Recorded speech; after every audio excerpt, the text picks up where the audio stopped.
Wow, there's actually people here. Hey everybody, I have a lot of thoughts that I wanted to pick up on a quick live stream. This one that serves as the, I guess you would call it the second in a series about PewDiePie, YouTube, and this whole idea that he had something to do with the New Zealand shooting, right? I mean, it seems absolutely ridiculous. Yeah, it really does. But the problem is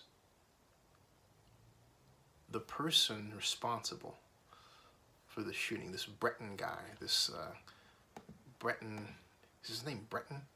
Breton Tarrant. Breton Tarrant, yeah. This Breton Tarrant guy who's now in court charged with murder, rightly so. He's pointed directly at PewDiePie and basically told people to subscribe to PewDiePie, and as I understand it, and those of you who are watching this later, because right now it's like 3 of you, and wondering who PewDiePie is, he's a Swedish gaming vlogger who has been around a while and has, I guess you could say, formed this habit of gaining subscribers like nobody's business. And in 2012, he had 30 million subscribers. Now, I still contend that a lot of PewDiePie's subscribers are manufactured, and I say that for this reason, because I conducted a test and I went around the places here in Fayette County, Georgia, in 2012, stores, right? And I asked one question: have you ever heard of PewDiePie? No one had ever heard of PewDiePie. I got the strangest looks. Who's PewDiePie? What's PewDiePie? Because I'm thinking, how could PewDiePie have 30 million subscribers and yet no one has heard of him, right? So it was around that time that it looked like YouTube and Maker Studios launched this effort to make PewDiePie this known dude, okay?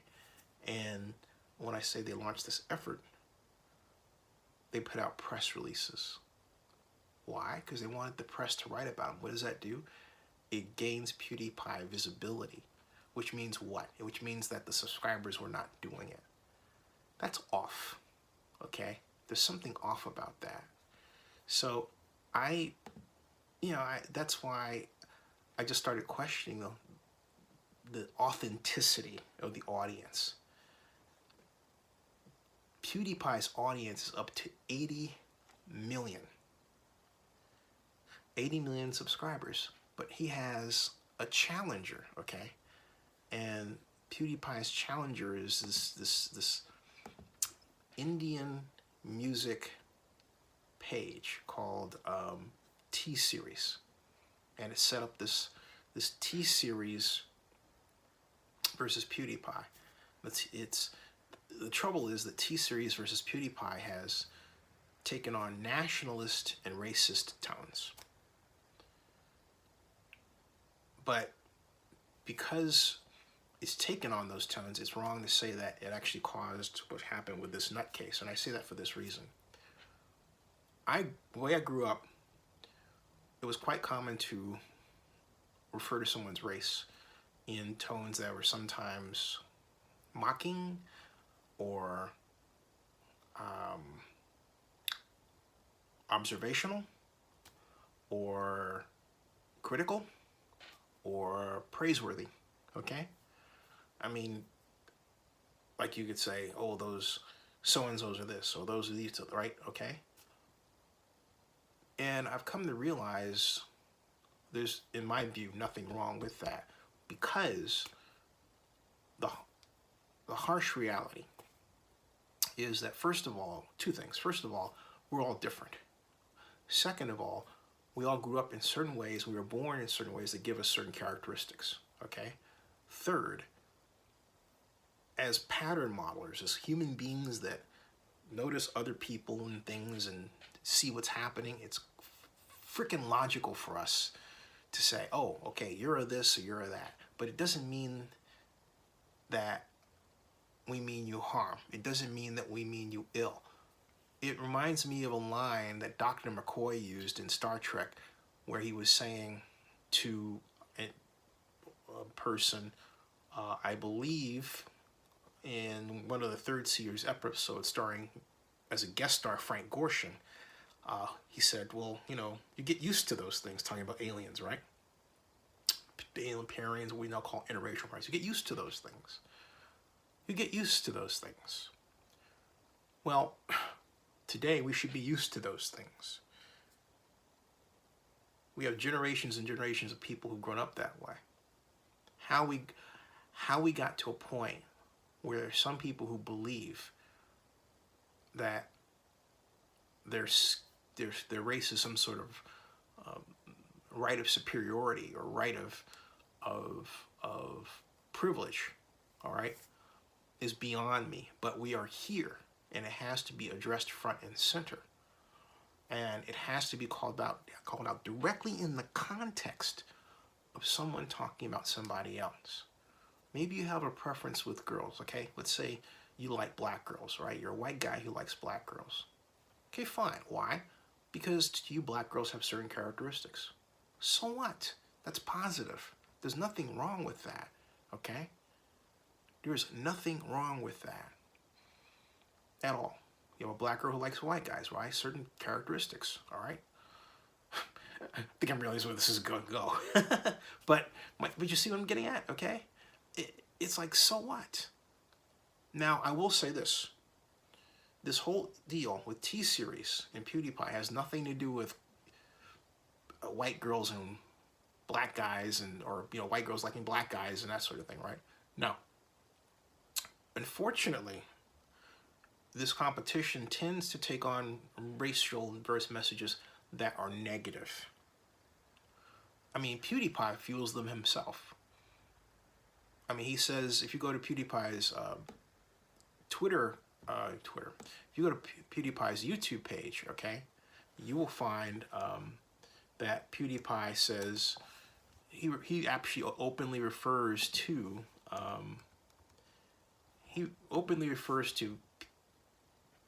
this competition that he has with T-Series in this actually kind of cool rap that he's created, all right? Called Blank Lasagna. I can't say it here because I don't want to get any more trouble that then YouTube algorithm seems to be wanting to get me into because I decided to mention it. But when it starts off this video play he has, being PewDiePie, I'm looking down at the video. It starts off with a it's like, how does it go? Nothing personal, kid, but I must go all out. And then it says, just this once, Bob's or Vegana, whichever it will be, the blank down T-Series, I'm Hill with Spillable T. You trying to dethrone me from spot on #1, but you India, you lose, so best you haven't won, right? But you India, all right? See, that's what I'm saying. What's wrong with being Indian? Nothing. But on the other hand, it's a very common language, all right? If you ever have the opportunity, see Spike Lee's Do the Right Thing. Do the Right Thing is a loving portrait of race in America. It is a necessary movie to see because you get this is made in 1994, you get an authentic portrayal, there's that word again, of the interactions primarily between blacks and Italians in New York. And so you have John Turturro, a great actor, talking about how he has some nickname for, you know, black folks, and it's negative, and yet his favorite basketball player was Magic Johnson. His favorite person in music was Prince. And so there's this great scene where Spike Lee's character is talking with Turbo's character in Sal's Pizzeria, and and you know, basically Spike is basically letting him have it. He's saying, in a verbal sense, he's saying, hey, you know, you say all these negative things about us, but who's your favorite singer? Prince. And then, okay, so Prince is black. And he says, you know how many else? He goes, Bruce, like Bruce Springsteen. He has to make sure he gets the ethnic reference in there, because in those days, you know, if you were Italian, you had to, if you were Italian, you were from Jersey, you had to like, or New York, you had to like Bruce, right? It was like, you gotta like Bruce, even though Bruce is an Italian. He's like, Bruce. And then he says, oh, favorite basketball player. Well, Magic Jordan, Michael Jordan, and then Magic Johnson. Though they're black, right? My point is, we're all a complex mix of feelings about people based on perceptions of race that are ever changing, okay? And depending upon our mood and everything else. That happens. That happens. All that comes into play in the exchange between PewDiePie and this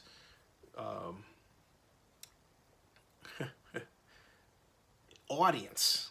I mean, the reason why I'm hesitating is I'm trying not to say the words that he had here that he calls this video. It's blank lasagna, all right? Because I don't want the censor to like knock me so I can't have ads against it. YouTube has become that prickly. It's like, oh no, don't, blah, blah. Reminds me of Young Frankenstein, and you'd say Frau Brucher and the horses would go, rah, right? But you get what I'm getting at, okay? So my point is that you want to be fair in talking about this whole T-Series versus PewDiePie issue to gain both sides. T-Series looks for all the world like all these Indian stars have ganged up and decided all these folks are going to gang up and create this thing that gets bigger than PewDiePie. Well, that in and of itself is a compliment to PewDiePie, because PewDiePie is one dude, all right? T-Series is all these different people, all these different Indian stars and personalities making these comments and saying, subscribe, subscribe, subscribe, you have to beat this dude. That's a compliment to the dude, all right? So any right-thinking person, any logical person, any reasonable person, any person who's not mentally screwed up would say, hey, that's complimentary to PewDiePie. The Indian group is complimenting PewDiePie by trying to beat him. Cool. That has nothing to do with the New Zealand shooting, all right? Nothing. I mean, it's stupid, okay? It's even stupid to think that. But here we go in today's society, and people are having these crazy ideas and notions, you know? It doesn't work, all right? We have to get to a point in American society and world society where we appreciate anew our differences in ways that it's okay to say, hey, you're different and I think that's funny, or you're different and I think that's cool, or you're different and I don't like it but I understand it. It's you, okay? And I understand you and I love you. That's what we have to get to. We can't assume that just because a person is race conscious, they're racist. Being race conscious, arguably, is what PewDiePie is being, race conscious. Arguably, T-Series is being race conscious. But to be racist is to hate someone because of your perceptions or their differences. It's an entire gulf of difference, okay? It's huge. It's huge. And somewhere along the line, we haven't had this discussion around the world of how to engage each other properly in the right thinking with respect to race in this. You understand what I'm getting at? But we have to use YouTube and other means to say again, hey, you know what? Yeah, I'm okay, you're okay. I'm different from you, you like that. I'm different from you, you may not like that, but you get that, hey, you're different. But then, in understanding differences, we reach a common ground. Now, on that surface, it might sound ridiculous, but let's put some detail on that, okay? You go to a party, and the party is held at this house in North Oakland, and it's a Colombian family. Ah, wait, there's a designation, Colombian. That brings up connotations for you. I don't know what it is. And for me, since I actually happened to me. And we had Colombian food and Colombian dance. And folks, I was intimidated beyond belief. I didn't know what the heck I was doing. I was dressed in a nice dress shirt, dress slacks, suit coat. I looked good, okay? Or you want to say in a street vernacular, I look dead good, right? I look good. But Colombian dance, wow, I had no idea what I was doing, man.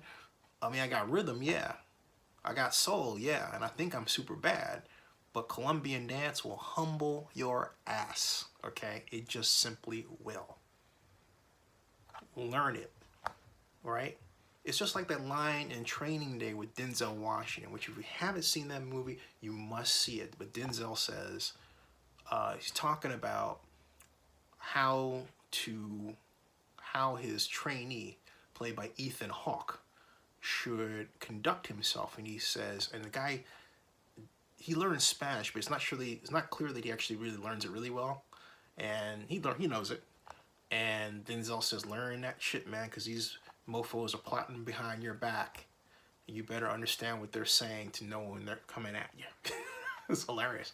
But think about what I just told you. That is yet another example of understanding differences so that you can navigate through society properly. There's nothing wrong with that, folks. There's nothing wrong with pointing to those differences. There's nothing wrong with wanting other people around you to speak other languages and having some idea what they're talking about. I say that because it's going to happen anyway, just like Denzel in Training Day was saying, hey, you know what? Learn that shit, right? Understand what's happening. That's called being race conscious, or if you like, I prefer culturally conscious, all right? That's being culturally conscious. So I argue that the exchange between T-Series and PewDiePie is modern. It doesn't reach, in and of itself, these heights of ridiculousness, at least as I've seen it. Now, maybe some of you out there want to chime in with a different point of view. I'm all ears, all eyes and ears, all right? But my point is that just because people talk about race and cultural differences doesn't mean it's a bad thing. It means it's a good thing. Never fear to have that conversation. Never fear to want it. And don't shut down anybody else either. And don't blame PewDiePie for bringing that in. That's okay, you know. I'm not letting PewDiePie totally off the hook. He said some things that are stupid. He shouldn't. He's got to realize he's got a bully pulpit. But on the other hand, we have to call for and really force a new social conversation, a new set of rules of engagement regarding talking about our cultural differences, all right? Okay, I think I made my point, yeah, cool. All right, I'm out. I'll see you all later. Thanks for stopping by. It's late. I should go to bed. All right, later on. Okay, see ya.